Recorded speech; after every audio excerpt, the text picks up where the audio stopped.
Allahu Akbar, Allahu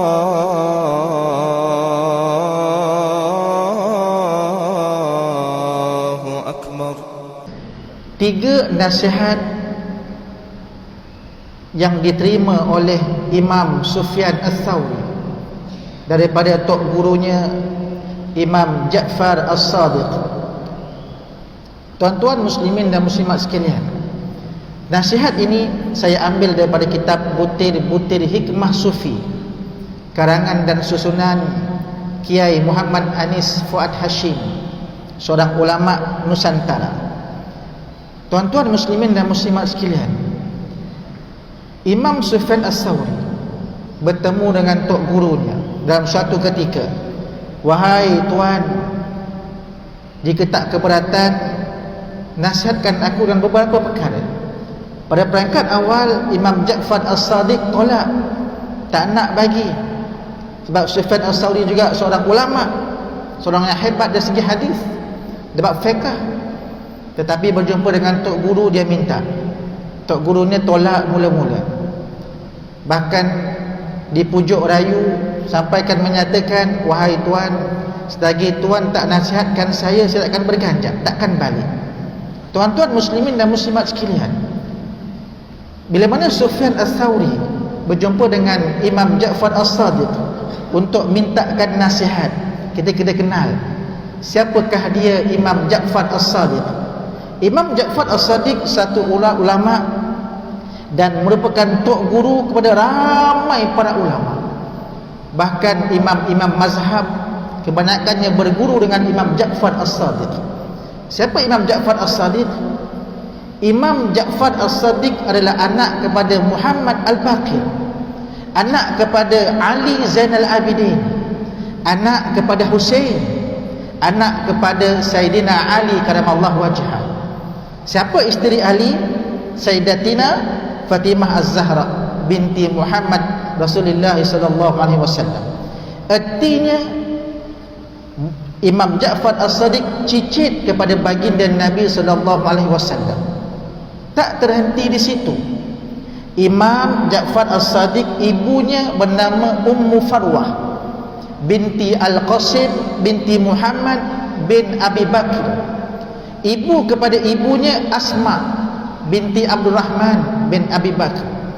Artinya dalam diri Imam Ja'far As-Shadiq mengalir 2 darah yang Allah berkati.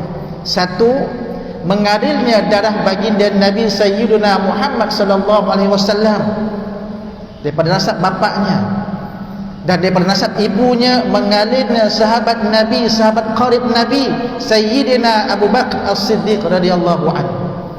Sebab itu Imam Sufyan Ats-Tsauri terkejar-kejar akan nasihat Imam Ja'far As-Shadiq untuk pegangan kehidupannya. Lalu Imam Ja'far pun berpesan, wahai Sufyan, pesanan yang pertama, seandainya ketika ini Allah hadirkan kepada kamu dengan nikmat yang sangat banyak, dan kamu nak nikmat itu kekal dalam kehidupan kamu, pastikan lidah kamu ucapkan alhamdulillah, syukur kepada Allah Subhanahu wa taala. Kita memandang Allah dalam keadaan nikmat yang sangat hebat. Allah rezekikan kita bertemu Ramadan, syukur alhamdulillah. Kadang-kadang kita kenang dalam kehidupan kita, ya Allah, aku ni dosa banyak, ya Allah, tak tahu macam mana dapat masuk Ramadan ni, syukur alhamdulillah. Tetapi ada juga mereka yang dikurniakan dengan Ramadan tapi tak gunakan kesempatan yang baik. Bahkan kata Imam Ja'far As-Shadiq, Allah Subhanahu wa taala berfirman dalam surah ke-14, surah Ibrahim, pada ayat yang ke-7, muka surat 256, wa iz ta'azzana rabbukum, dan ingat ketika Allah kabarkan kepada kamu, ingatkan kepada kamu, la in syakartum la azidannakum, sesungguhnya kata Allah, sekiranya kamu memanjatkan syukur kepada aku, kata Allah, la azidannakum, aku akan tambahkan nikmat aku kepada kamu. Artinya tuan-tuan, Kebaikan syukur ini bukan kepada Allah, tetapi kelebihan kebaikan syukur balik kepada kita. Kita syukur bertemu dengan Ramadan, alhamdulillah ya Allah, walaupun dalam keadaan norma baharu, dapat berpuasa, alhamdulillah. Dapat juga bertarawih di masjid dan juga surau, syukur, alhamdulillah. Itu pun kadang-kadang ada orang juga berkira nak tarawih ke, penatlah, tak payahlah, norma baharu kat rumah ajalah. Kan, ambil peluang. Allah izinkan kita bertemu dengan Ramadan, buat sehabis mungkin, upgrade iman kita. Allahumma sallimna li Ramadan, ya Allah berkatilah Ramadan ini ya Allah, sejaan pada Ramadan. Wasallim Ramadan lana, wasallim Ramadan li, dan berikanlah sejahtera Ramadan ini kepada aku ya Allah. Wasallimhu minni mutaqabbala, dan terimalah amal aku dan Ramadan ini, minta kepada Allah. Sebab itu tuan-tuan, kita syukur kepada Allah. Allah tambahkan nikmat tersebut, kebaikannya kepada kita. Tetapi seandainya kita buat keputusan untuk kufur kepada Allah, Allah tak kata pun kalau kufur kepada Allah nikmat dia kurang, tidak. Kita lihat Fir'aun, dan Quran banyak kisah Fir'aun. Semakin kufur kepada Allah, semakin hebat kedudukan dia. Semakin kufur kepada Allah, pengikut dia semakin ramai, sampaikan dia sanggup mengaku Tuhan. Ana rabbukumul a'la, kata Fir'aun dalam surah An-Nazi'at. Manusia yang lain, Raja Namrud, semakin kufur kepada Allah, Allah tambahkan nikmat. Manusia daripada kufur kepada Allah, Qarun, kufur kepada Allah, Allah tak kurangkan kekayaan dia. Tetapi apa kata Allah? Wala in kafartum, kata Allah, demi sesungguhnya jika kamu kufur atas nikmat aku, kata Allah, inna azabi lasyadid. Ingat, kata Allah, azab aku amat berat, azab aku amat pedih. Artinya tuan-tuan, Allah minta kita kenang kembali berkaitan tentang nikmat ini. Kalau kufur kepada Allah, Allah bawa pemikiran kita untuk pandang akhirat bagaimana. Sebab itu tuan-tuan, syukurlah, alhamdulillah. Dalam keadaan mana sekalipun tuan-tuan, Allah rezekikan bertemu dengan Ramadan, artinya Allah beri peluang kepada kita untuk buat amal kebajikan. Dan syukur sungguh-sungguh kepada Allah. Itu pesanan pertama Imam Ja'far As-Sadiq, datangkan dalam kehidupan seharian kamu Sufyan Ats-Tsauri, ucapkan alhamdulillah. Pandang Allah dan penuh keberkatan. Dapat pergi masjid, alhamdulillah. Dapat peluang tarawih, alhamdulillah. Dapat berbuka bersama, alhamdulillah. Banyakkan doa banyak-banyak kepada Allah. Itu pesanan yang pertama. Pesanan yang kedua daripada Imam Ja'far As-Sadiq kepada Sufyan Ats-Tsauri, wahai Sufyan, seandainya kamu menerima musibah yang menyebabkan rezeki kamu lambat nak masuk, yang menyebabkan kamu rasa hati tak tenang, yang menyebabkan kamu rasa gundah gulana, apa kata Imam Ja'far As-Sadiq? Sufyan, ucapkanlah astaghfirullahalazim, astaghfirullahalazim. Artinya Imam Ja'far berpesan, kalau kita ditimpa musibah, diberikan dengan ujian-ujian yang pelbagai, kembalilah bertaubat kepada Allah Subhanahu wa ta'ala. Bukan salahkan orang. Allah lalukan depan kita dengan pelbagai ujian, pelbagai rintangan, pelbagai dugaan. Bukan salahkan orang. Lihat diri kita, pandang belakang tentang dosa-dosa kita yang lalu, ucaplah astaghfirullahalazim. Satu kisah yang mungkin tuan-tuan pernah dengar berkaitan tentang Imam Ahmad bin Hanbal. Pernah satu ketika dia tergerak untuk keluar bermusafir, tanpa ada tujuan, tanpa ada arah tujuan, tanpa ada matlamat, tapi tergerak untuk bergerak, untuk keluar bermusafir. Dia pun keluar. Setelah penat keluar akibat perjalanan yang panjang, nak berehat di masjid, kena halau dengan ejeki masjid. Tak boleh nak berehat kat masjid, duduk dekat luar. Kat luar pun tak boleh juga, kena halau juga sampai pintu pagar ditutup. Dan menyebabkan seorang pembuat roti nampak Imam Ahmad bin Hanbal kena halau. Dan dia pun panggil, wahai tuan, nampak tuan ni keletihan, mehlah rehat dulu kat kedai saya ni. Saya ada tempat rehat kat belakang, tuan rehatlah, rehat dulu tak apa. Saya ada kerja saya nak buat, kata pembuat roti. Pembuat roti tak kenal pun siapa, tak kenal pun siapa datang tu. Walaupun dia tahu Imam Ahmad bin Hanbal seorang ulama besar, tapi ketika itu tidak ada pun Facebook, tak ada pun Twitter, nak selfie tak ada. Zaman sekarang sikit-sikit selfie, jumpa orang sana selfie, jumpa sini selfie, kan? Boleh selfie simpan sendirilah, tak perlu nak update pun kat mana-mana. Itu tuan-tuan, pegangan pada kita semua. Okey, kadang kita update pun apa tujuan kita? Kau sekadar, oh aku jumpa ustaz ni, aku jumpa ulama ni, dan tapi tak ambil barakah pun, ambil gambar aja. Jumpa ustaz-ustaz ambil selfie ustaz, dah tu dah, dan jumpa ustaz sekian. Tak pun membuat hubungan yang baik. Yang berlaku pada Imam Ahmad Hanbal pun sama. Dia kenal, tahu nama Imam Ahmad, tapi tak kenal siapakah Imam Ahmad itu sebagainya. Lalu pembuat roti pun panggil, rehat dan sebagainya. Imam Ahmad berehat. Ketika berehat tersebut, Imam Ahmad bin Hanbal nampak pembuat roti itu mulutnya berkumat kamit, tak berhenti istighfar kepada Allah. Dia dengar, dia uli astaghfirullahalazim, astaghfirullahalazim. Dia ambil minyak tepung, astaghfirullah, tak berhenti istighfar kepada Allah. Lalu Imam Ahmad bin Hanbal pun mohon izin untuk bertanya, wahai tuan, jika tak keberatan, izinkan aku bertanya, apakah yang kau bacakan itu wahai tuan? Pembuat roti kata, istighfar, astaghfirullahalazim. Maaf saya bertanya, kata Imam Ahmad bin Hanbal, apakah kebaikan yang tuan dapat? Sampaikan aku lihat tuan tak berhenti-berhenti istighfar kepada Allah. Lalu pembuat roti pun berkata, wahai tuan, asbab istighfar inilah Allah makbulkan segala hajat aku. Asbab istighfar inilah Allah perkenankan segala permintaan aku, Allah ampunkan dosa-dosa aku. Benar, kata Imam Ahmad bin Hanbal, benar tuan, aku yakin. Cuma satu sahaja permintaan aku yang belum tertunai. Apakah dia? Kata Imam Ahmad bin Hanbal, aku teringin nak berjumpa dengan Imam Ahmad bin Hanbal. Aku teringin sangat nak jumpa dengan dia, nak bersalam, nak berkenalan dengan Ahmad bin Hanbal. Aku dengar dia ulama yang besar, aku teringin nak jumpa. Dia dengar macam itu tuan-tuan, Imam Ahmad bin Hanbal menitiskan air mata.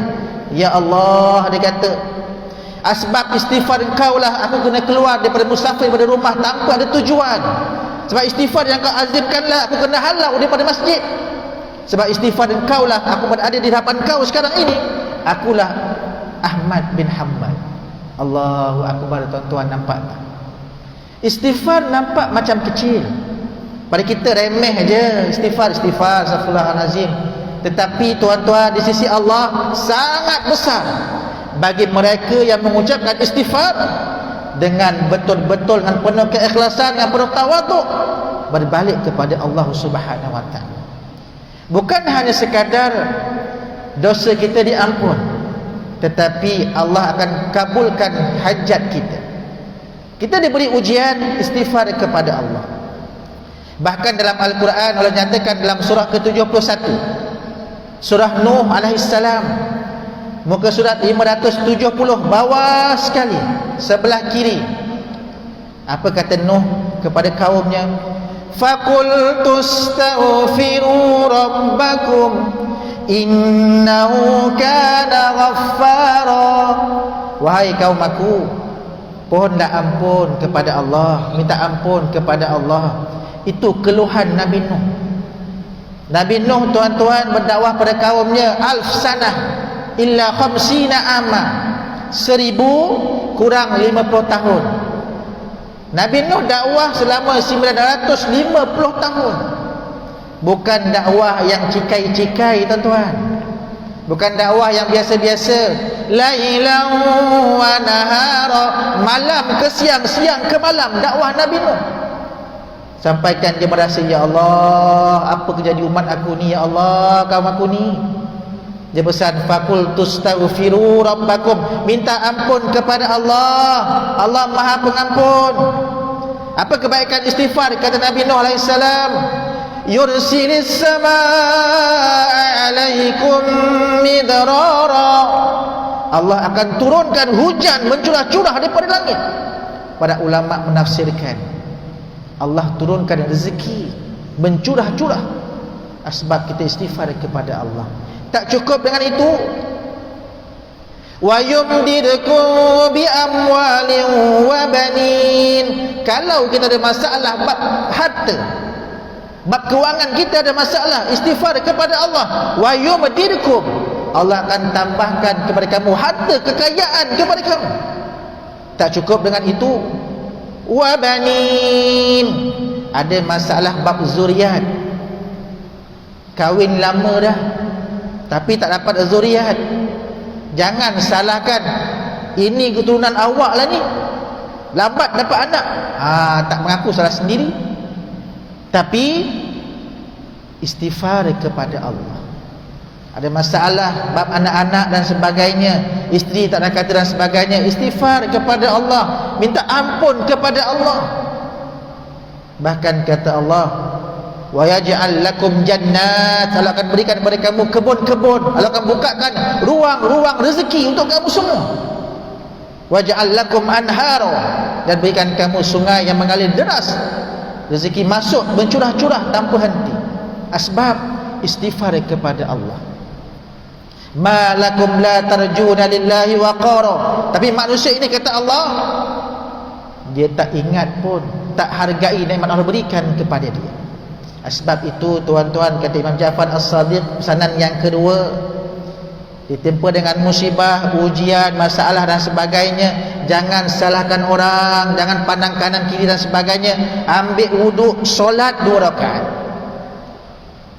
Para sahabat radhiyallahu anhu ada masalah, solat kepada Allah, tunaikan hajat dia, selesai masalah. Kita hari ini tuan-tuan, saya juga yang bercakap, kadang-kadang kurang yakin. Itu sebab kita nak solat. Ada masalah, ada ujian, ambil wuduk, solat. Allah selesaikan masalah tu, ajaib, alhamdulillah. Lepas solat pun tak selesai lagi, jangan risau, istighfar terus kepada Allah, jalan akan datang. Bahkan Nabi yang tak ada dosa pun tuan-tuan, lazimkan istighfar kepada Allah, minta ampun kepada Allah. Apatah lagi kita ni tuan-tuan, yang penuh dengan dosa. Kita hari ini tuan-tuan, Allah tutup aib kita. Dalam satu kisah tuan-tuan, dalam kisah yang berlaku pada zaman Nabi Musa alaihissalam, Allah uji Nabi Musa dan juga kaumnya, negeri dia dengan kemarau, dan menyebabkan Nabi Musa buat solat istisqa untuk mohon hujan daripada Allah. Lepas berkumpul, lepas solat istisqa di tanah lapang, hujan tak turun. Padahal tuan-tuan, Nabi Musa, bukan saya, bukan tuan-tuan, bukan imam, Nabi Musa, Nabi Allah, doa dia mustajab. Tapi ketika itu doa dia Allah tahan, hujan tak turun. Nabi Musa pelik, ya Allah, aku dah buat istisqa dah ya Allah, tapi hujan tak turun, kenapa ni ya Allah? Apa kata Allah? Wahai Musa, dalam kalangan umat kamu, kaum kamu, ada orang yang berdosa, 40 tahun berdosa, tak minta ampun kepada aku tak izinkan hujan turun ke bumimu. Nabi Musa dengar terkejut, balik jumpa kaum dia, wahai kaum, Allah menyatakan kepada aku, di kalangan kamu ada yang berdosa, belum minta ampun kepada Allah, aku minta kamu keluar daripada barisan, daripada jemaah, keluar, aku nak mohon hujan ni. Selagi kamu tak keluar, hujan tak turun. Tuan-tuan, macam itu siapa nak keluar tuan-tuan? Ibarat kita terkentut dalam majlis kan, tiba-tiba terkentut bau busuk je kan, ada bangun? Tak bangun tuan-tuan. Taubat lahum takkan bangun, malu tuan-tuan, takkan bangun kita. Tengah dengar kuliah, tiba bau apa pula ni, cuba kentut, pandang kiri kanan, siapa ni? Orang kentut tu diam aja, selamba je, tak nak bangun tuan-tuan kan. Itu juga macam tu. Nabi Musa tanya siapa yang berdosa, sila keluar. Takkan nak keluar tuan-tuan, tak ada. Berlaku pada zaman Nabi Muhammad SAW, tuan-tuan, jemaah sahabat terkentut. Nabi tahu ada sahabat yang terkentut. Nabi nak jaga aib sahabat. Nabi cakap, okey, kita berhenti sekejap, saya nak ambil wudu. Siapa yang batal, dia ambil wudu sama dengan saya. Nampak tak? Nabi jaga aib para jemaah. Kita hari ni kalau bau, wish, dia kentut je, wish, tak malu, wish, dia kentut, wish, dia kentut. Letak update status. Dah dengar kuliah kawan kentut pula kan. Contoh kan, kita malu buka aib sahabat kita.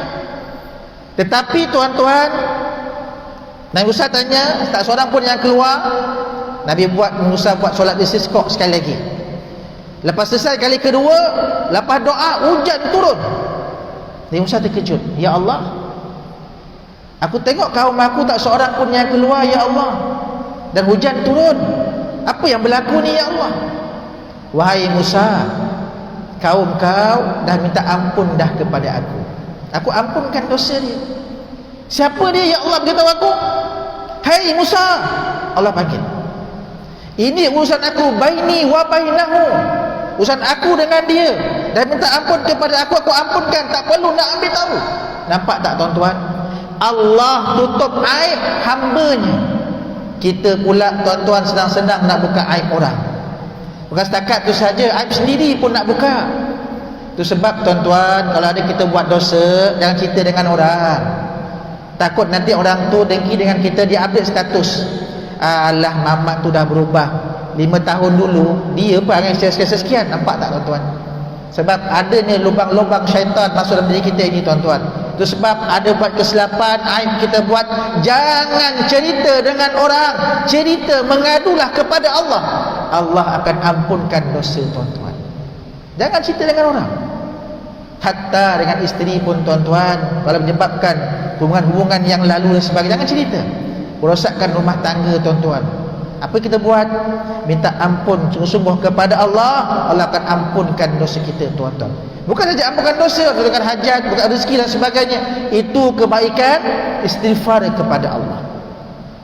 Yang ketiga, nasihat Imam Ja'far As-Sadiq kepada Sufyan Ats-Tsauri. Wahai Sufyan, seandainya kamu diuji dengan kawan-kawan, diuji dengan penindasan rakan-rakan, majikan, tugas dan sebagainya dalam kehidupan kamu, ucapkanlah la haula wala quwwata illa billahil aliyil azim. Ucapkan la haula wala quwwata illa billahil aliyil azim. Saya percaya, tuan-tuan, kita berada dalam kelompok mana sekalipun akan ada orang dengki dengan kita. Allah beri kelebihan kepada kita, orang dengki. Apalah Mamat ni macam ni, apalah orang macam ni. Kadang-kadang tergamak dia tindas kita, dia tikam belakang, gaduh pada bos sekian. Dia bahkan bos pun pandang sinis dekat kita, tak puas hati dekat kita, cek salah kita. Jangan marah, tuan-tuan. Duduk, ucaplah la haula wala quwwata illa billahil aliyil azim. Kita tak ada dari kekuatan, tuan-tuan, nak lawan semua benda tu, kecuali Allah yang maha hebat dan maha kuat, tuan-tuan. Allah boleh halang benda tu. Sebab itu, tuan-tuan, kalau kita ditindas, kita tak puas dengan orang, tak puas sebagainya, jangan cari pasal. Istighfarlah, ataupun ucaplah la haula wala quwwata illa billahil aliyil azim. Bahkan, tuan-tuan, dalam satu kisah, seminit lebih kurang, dalam kisah sahabat yang bernama Auf bin Malik Al-Ashja'i, bila mana anaknya di tawanan perang, tak balik rumah, dia jumpa dengan Nabi, ya Rasulullah, anak aku kena tawan perang, ya Rasulullah, nak balik macam mana ni? Apa kata Nabi? Balik rumah kau sabar dan kau lazimkan zikir ni, la haula wala quwwata illa billah. Dengan penuh keyakinan dan keazaman, Auf bin Malik Al-Ashja'i balik, pesan pada isteri dia zikir ini siang dan malam, tuan-tuan. Zikir tak ampuh henti. Dengan sebab itu ajaib, anak dia berada tawanan perang yang diikat dengan besi, tuan-tuan, terputus dengan izin Allah SWT dan balik pada malamnya. Apa, tuan-tuan, berkaitan tentang besarnya zikir ini. Sebab itu Ramadan ini, tuan-tuan, jangan kita duduk cari salah orang, jangan pertikaikan orang, duduk diam-diam, tuan-tuan. Buatlah 3 benda ni. Zikir alhamdulillah, alhamdulillah, alhamdulillah. Istighfar astaghfirullahal azim. Nak lagi cantik tuan-tuan, baca penghulu istighfar. La ilaha illa anta, kan, khalaqtani wa ana abduka, sampai habis penghulu istighfar tuan-tuan. Baca, lazimkan istighfar, buat kereta astaghfirullahalazim, astaghfirullahalazim. Dan lazimkan juga kita baca la haula wala quwwata illa billahil aliyyil azim. Nak berbuka puasa tuan-tuan, baca, ajak anak-anak baca, isteri baca, jom. Alhamdulillah 11 kali, istighfar 11 kali, la haula wala 11 kali, doa kepada Allah, minta sebab Allah nak berkata kepada kita tuan-tuan. Jadi sekian pada tuan-tuan ini, tuan-tuan dah berkati kita, insya-Allah amalkan 3 benda ini tuan-tuan. Mudah-mudahan kita akan dapat barakah daripada Allah, insya-Allah. Mudah-mudahan asbab doa tersebut, mohon kepada Allah berikan kemudahan pada kita tuan-tuan agar Ramadan ini Ramadan terbaik, jangan bermula pada kesemua, insya-Allah. Mudah-mudahan. Sekian daripada saya. Aku qauli hadza. Wassalamualaikum warahmatullahi wabarakatuh. Waalaikumsalam.